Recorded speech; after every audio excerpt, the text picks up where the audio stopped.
10 myths of real estate investing. These things seem to never go away. I've been in this business for 20 years and I still hear them all the time. You may believe some of them to this day and you watch my channel. Well, we need to get rid of them. We need to clear these up so that you can be more successful.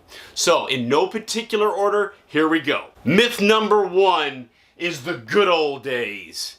As if the past was so much better for real estate investing than it is today. I hear people all the time refer to the past with such nostalgia, like it was the glory days. Glory days, passing by, glory days, in a wink of a young girl's eye, glory days, glory days. So if you believe that the good old days is where all the good deals were had, and that now there's not really much opportunity, the only thing passing you by are good deals. Because yes, things are different than they were in the old days. But you know what? I was there then. They weren't that good. I would argue they're a lot better now. We have access to technology to be able to get to sellers more efficiently than ever before. We have access to more data. We can make decisions faster. And of course, right now, if we look at the last couple of years, our inventory levels are at all-time lows. So we have huge demand, multiple offer situations like we've never seen before. Times are great. Don't look upon the good old days as when that's when all the deals were had and that's when all the investors made all their money. There's a lot of people making a fortune right now. Myth number 2, what you see is what you get. Meaning what you can easily see in the marketplace. That are foreclosures that are listed, those are auctions, those are properties for sale, those are statistics. What you can easily see in the general marketplace is what you're going to get as far as properties that you could purchase as an investor. That is a huge myth because the reality is in real estate investing, investors buy their best deals off market. So we have a mantra in our organization that we're not looking for houses, we're looking for humans. We're not searching for properties, we're trying to connect with sellers. And ideally they're motivated, but whether they're motivated or not, we're trying to connect with a seller. We're not searching for a house or a property. We're not looking for a foreclosure or something that needs fix-up or something that doesn't need fix-up. Something that has a lot of bedrooms, less bedrooms. We're looking for sellers. We're trying to seek out the actual human who owns the property beyond simply the property itself. And that's because we're trying to get away from what you can see. The best deals are the deals you can't see. The vast majorities I've done over my career, I have found where the neighbors are shocked I bought the property so cheap. Right from underneath their eyes. It was their next door neighbor's house and they'd want to buy it for 20 years and I went in, connected with the seller before they did, and I was able to buy the property at a great price and they couldn't believe it. And they knew of course I bought it because they'd see my, let's say my rehab crew there, they'd see the dumpster out in front of the driveway. So the idea is what you can see is not what you can get in real estate investing. Real estate investing is what other people can't see. It's the off-market deals. That's where all the opportunity is. And that's both now and back in the good old days. It's always, at all times, the best deals are had off-market. Myth number 3. Have you ever heard the phrase, it's who you know? No. In real estate investing, it's what you know. It's what you know, not who you know. Networking is not where all the opportunities are had. That's because, remember, it's not what you see, it's what you don't see. It's the off-market deals. And the best off-market deals are done by you discovering them, not by you networking for them. Because if you network for them, you're missing the bigger picture here. Great deals, people don't give away. They keep them for themselves. So for those of you that think they find a lot of deals through networking, you find the second-hand deals. That the best deals were already had before you ever knew about them, and they handed over the crappy ones over to you, and you thought you had something good going. It's about what you know, how to find great deals in different market cycles, how to do great deals. It's about what you know, not who you know. And for those of you who don't know anyone in your marketplace, great. It doesn't hurt you at all. You could drop me off anywhere in the United States. I don't need to know a single human being in the marketplace, and I can dominate that market in a couple of months. Absolutely dominate it, making a fortune in real estate investing. It's not who you know, it's what you know. In fact, I put together a video a long time ago on the subject of real estate investor club or real estate investor associations. where I describe what is the value of those and what is the drawbacks of those. And so that is oftentimes a controversial subject. The idea that I'm telling people not to network, not to go out of their way to meet a bunch of different people. But I've discovered that you actually are more successful if you stick to your knitting and focus on doing real estate investing and stop trying to socialize. Myth number 4, my area is bad. So often when I connect with people, they assume that right where they are is a bad place to do real estate, but somewhere else, the grass is greener. I'm here to tell you that there are diamonds in your own backyard. You'll find that many of the best deals you'll ever do in real estate investing are in very, very close to home. Now, I understand that each area is a little different. They have their strengths and they have their weaknesses. So if you're in an area like Honolulu, you're in parts of California, and your average price point is really, really high, okay, well then you may have a different scenario than someone that is in, let's say, Topeka, Kansas, and the average sales price is a lot lower. However, you're going to make more money in California. The bigger the deal, the more money you make. If you're in Topeka, you have to do more deals to make the same amount of profit of one deal in California. So there are strengths, there are weaknesses, but where you are right now is a great place to invest in real estate. Bloom where you're planted.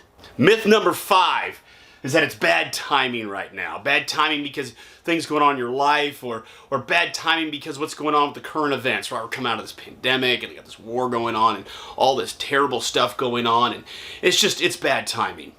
I gave my my apprentices a market update the other day and went like this. The interest rates are up and the stock market's down. You'll probably get mugged if you go downtown. That song, it was written in the 80s. You know what? There's always going to be problems. And this is nothing new. I've got news for you. The one thing we learn from history is we don't learn from history. We've been doing this to ourselves for eons. So there's always going to be problems, both at home and abroad. There's always going to be challenges. But you know what? It's not bad timing to be in real estate investing. The only bad timing is to not get moving, to not either get started or be more productive than you are right now. So instead of worrying about all that nonsense, it's all a myth. Get started or get more productive right now. Timing is perfect. It's not bad, it's perfect. Myth number 6, not enough time. So this was your response to my number 5. The reason why it's bad timing is because you don't have enough time in your life right now. Well, real estate investing is one of the very few activities where you can do it extremely part-time and be highly successful. I have a video on that explaining the principles behind that. So not enough time is not correct. Whatever amount of time you have is the right amount of time for you to get started. In fact, what I have discovered is those that have too much time end up being highly ineffective. Because what happens is, it does take time if you're first getting started to build up, to ramp up, to having more and more productive activities. Whereas if you're part-time, the pressure's off, you just use the time you have to be productive for those deals. But as soon as you've got more time, now you start twiddling your thumbs and wasting a bunch of time doing highly ineffective actions such as studying your business cards, driving to look at houses before you talk to the seller, and on and on and on. So I think that less time is very helpful for real estate investors. In fact, I have some apprentices that have graduated, meaning they've made over $500,000 with me, and they've gone on to make millions, and they still do real estate part-time, and they keep their full-time profession. So don't think that you don't have enough time. You definitely have enough time, whatever amount of time you have. Myth number 7. You must be a licensed real estate agent to be a real estate investor. What? Can you believe this myth still exists? I mean, this is still very common. And I don't know where it comes from. Let's just, a quick thought experiment. Let's say, for example, that the only people who could buy a home to live in, the only people who could do that were those that had a license. How many homeowners would we have in America? Okay, the same amount of agents, right? 1.8 million. Instead, we have hundreds of millions of homeowners. How can that be? How can you just buy a home without a license? Because you can. You have the right to buy real estate, and you have the right to sell what you own. So yes, you can be a very successful real estate investor. Many of my apprentices, most of my apprentices don't have a real estate license, and they're highly, highly successful. No, you don't need a license. But you say, but Phil, wait a minute, what if I live in Illinois? Okay. Look, the Illinois legislature, thanks to the Association of Realtors, slid in a law during COVID that did pass, which is now a law that says that you can't buy more than one property per 12 months without a real estate license. It's completely unconstitutional. It's idiotic. If it gets challenged in court, it'll get thrown out. But okay, so if you're in Illinois, all right, maybe this isn't a myth. But for everybody else, no, you don't need to be licensed. I do have a video on the benefits of being a licensed agent if you're invested in real estate, but that's really for people that are full-time and want to supplement their income, and that's typically the only benefit of being a licensed agent. Outside of that, no, you can be an incredibly successful real estate investor the rest of your life and never get a real estate license. Myth number 8 is that you need good credit. I actually have put together a video on 5 ways to buy houses with bad credit. There's plenty of ways to be a real estate investor if you have bad credit. Where this comes from, by the way, is this concept of what you see is what you get. If you look at the majority of the traditional side of real estate investing, mortgage brokers only have that one little box. And that box is those set of rules that an underwriter gives for what kind of loans somebody can get. And so they think in terms of that is real estate. Real estate is whatever loans you can get, and sometimes there are different loan products. They have this thing called subprime loans, so some people with lower credit scores can get a loan, but still there are rules. Whereas all those rules get thrown out the window. The whole thing gets changed when we start talking about not deals you can see, but the off-market deals. The deals you can work directly with the seller, the deals you can structure.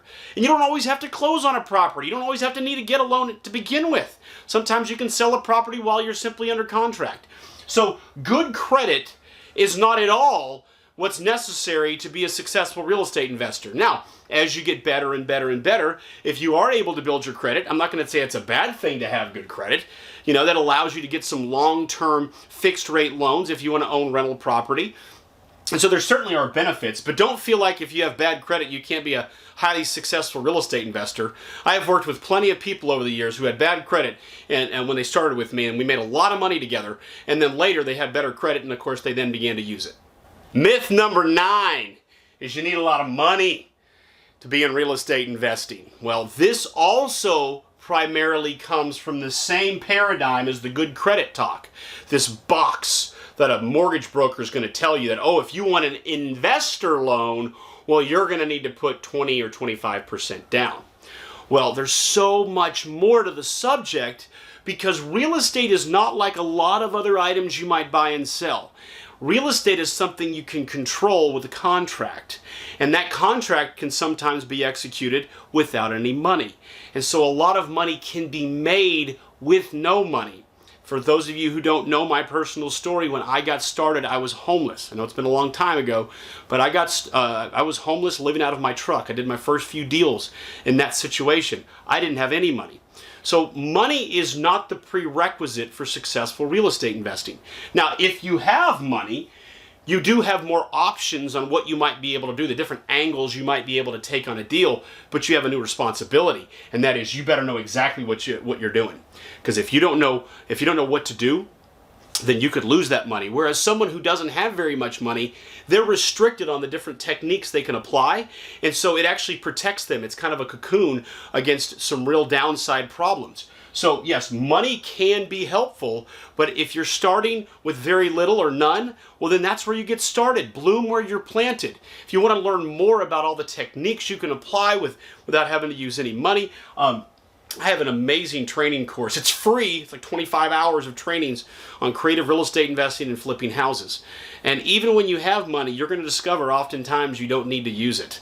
It's one of those things where you just keep compiling your money and then you use it ever so often to buy a long-term rental, as opposed to feeling like you need a lot of money to do a lot of the short-term investing techniques. So it is absolutely a myth that you need a lot of money to be a real estate investor. Myth number 10 is that real estate investing is simple. I mean, how hard can it be, right? You buy a house cheap, that needs a lot of work, get some contractors in there, you put it back on the market's hot, low inventory, you get a multiple offer situation, you make a bunch of money, and you go do it all over again. What is there to it, right? Well, it turns out real estate investing is deceptively complicated. It looks simple on the surface, but underneath it all, there's so many different problems you can run into.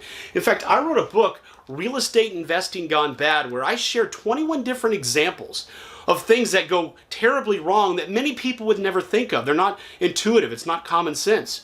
There are a lot of landmines. There's a lot of things that can trip you up in real estate investing. You won't see that in my videos. I don't talk about how simple or how easy it is. It is complicated. You do have to do things right. You do have to know what to do. So that means you've got to be careful who you take advice from. You know when you watch my videos, you're getting truth and you're getting signal. How do you know that? You could read the comments. There's so many successful real estate investors that make comments like, yep, Phil's right again. Yep, that's exactly how it works. Yep, I've been watching Phil for the last 6 years. He absolutely has it all dialed in. So you know that you know when you listen to me, you're getting the right advice. And of course, many of the people I've mentored over the years are now the nation's leading real estate investors. All right, so let's go back through this list one more time. The myths are, number one, it's not the good old days. I was in the good old days. They weren't that good. Number two, what you see is not what you get. The best deals are off market. It's not who you know, it's what you know. But you got to make sure you take advice from the right people. That your area is not bad. There are strengths, there are weaknesses, but the grass is not greener.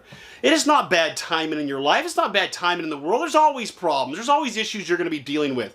The time to get started or to be more productive is right now. Not enough time. You can be very successful part-time. Whatever time you have is enough. No, you don't have to be licensed. Well, I guess unless you're in Illinois, but hopefully that law will go away soon. No, you don't need good credit. If you're focusing on deals that are off market, you don't have to be in the conventional box, the conventional mindset. And that's the same for money. There's so many different ways to make money with real estate, even if you're starting with very little or no money. Now, eventually, if you have more money, you'll have more options. But hey, you also have more responsibility. You got to make sure you don't lose that money. And of course, number 10, it's not simple. It's deceptively complicated. You got to know what you're doing if you're going to be successful. All right, y'all. Well, I'm Phil Pustiowski with FreedomMentor.com. If you want to learn more about how I do what I do, how our people are so successful, I mentioned earlier about a course, and I don't know if that link is still going to stay up. It may not. I only have a certain number with YouTube. So that course is very effective. It's 25 hours. That'll take you deep inside. And also, part of that course is I give away my free book, How to Be a Real Estate Investor, and it's free. But if you want to work directly with me and my team, if you want to become a market-leading, first-class, money-making machine of a real estate investor, consider my apprentice program, and that is something that could transform your financial life. You can check that out right there.